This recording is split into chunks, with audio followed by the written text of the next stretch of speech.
खुलुमबाय लोगोफोर, आं दिनै दोंसे खन्थाइ लानानै फैदों। खन्थाइनि मुं बायफ्लेलांनाय गोसो। खन्थाइखौ लिरदों सनालि बसुमतारी आरो खन्थाइखौ आवरायदों जावलिया सिमां।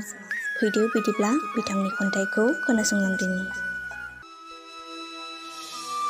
बायफ्लेलांनाय गोसो। गैया आंजों रावबो आंनि सेराव, आंनि दुखुनि मोदै फुगारनो।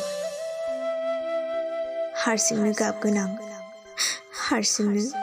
हारसिंनो दुखुनि मोदै फुगारगोन।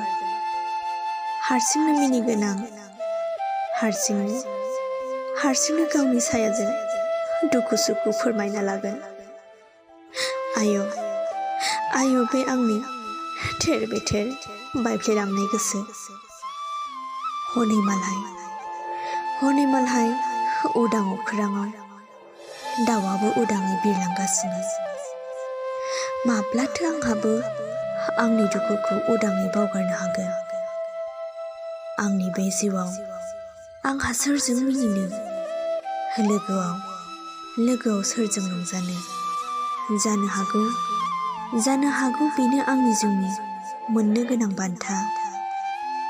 आंनि बे दुखुनि मैल' गैयि मोदैजों हारसिंनो फोजोबसै आं बे आंनि जिउ सोलेरखौ।